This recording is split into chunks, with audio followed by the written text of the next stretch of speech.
Hi everyone, welcome to our channel. ఈరోజు మనం పీతల పులుసు ఎలా తయారు చేసుకోవాలో చూద్దాం. దీనికోసం ముందుగా పీతల్ని ఇలా శుభ్రం చేసి పెట్టుకోవాలి. ఇవి పీత డెక్కలు. ఇవి పులుసులో వేసుకుంటేనే టేస్టీగా ఉంటాయి తినడానికి. అలానే చింతపండు గుజ్జు ఇలా కొంచెం చిక్కగా తీసుకొని పెట్టుకోవాలి. స్టవ్ మీద ఒక ప్యాన్ పెట్టుకొని సరిపడా ఆయిల్ వేసుకొని ఆయిల్లో కొంచెం ఎక్కువ ఒక 4-5 పచ్చిమిర్చి, కొద్దిగా కరివేపాకు వేసుకొని వేగనిచ్చి తర్వాత ఉల్లిపాయ ముద్దను కూడా వేసుకొని బాగా వేయించుకోవాలి. ఉల్లిపాయ బాగా వేగేంత వరకు నెమ్మదిగా వేయించుకోవాలి. ఇప్పుడు ఉల్లిపాయలో కొద్దిగా పసుపు వేసుకొని మళ్ళీ కొంతసేపు వేయించుకోవాలి. ఉల్లిపాయ బాగా వేగిన తర్వాత ఇప్పుడు మనం ఇందులో అల్లం, వెల్లుల్లి, జీలకర్ర, ధనియాలు మిక్స్ చేసుకున్న పేస్ట్ని యాడ్ చేసుకోవాలి. అలానే ఈ ఉల్లిపాయ ముద్దలో మనం టేస్ట్కి సరిపడా సాల్ట్ కూడా వేసుకోవాలి. తర్వాత మనం ఉప్పు చూసుకొని సరిపోకపోతే మళ్ళీ కొంచెం యాడ్ చేసుకోవచ్చు.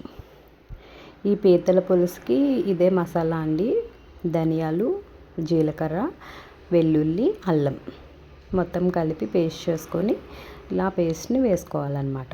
మొత్తం అంతా కూడా బాగా వేగిన తర్వాత రుచికి సరిపడా కారం వేసుకోవాలి.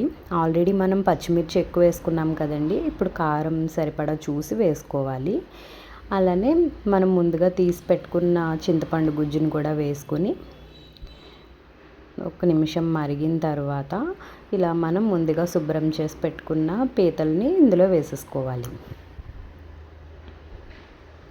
పీతల్ని అలానే పీత డెక్కలు ఉన్నాయి కదండి, అవి కూడా ఇలానే పులుసులో వేసుకొని బాగా మరిగించుకోవాలి. పులుసు ఒక 5-10 నిమిషాల్లో మరిగిపోతుందండి. ఇప్పుడు ఇవన్నీ వేసుకున్న తర్వాత ఒకసారి గిన్నెని బాగా అటు ఇటు కదిపితే అన్నిటికీ కూడా బాగా సెట్ అవుతాయి అన్నమాట గిన్నెలో.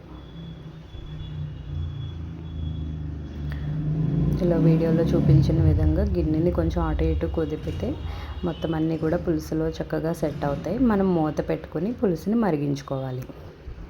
అంతేనండి, పీతల పులుసు రెడీ అయిపోయింది. ఇలా పులుసు బాగా మరిగిన తర్వాత ఇందులో మనం కొత్తిమీర వేసుకోవాలి. అంతేనండి, పీతల పులుసు రెడీ అయిపోయింది. ఇప్పుడు సర్వ్ చేసేసుకోవడమే. ఒకసారి ఇలా ట్రై చేయండి, చాలా టేస్టీగా ఉంటుంది. Thank you for watching.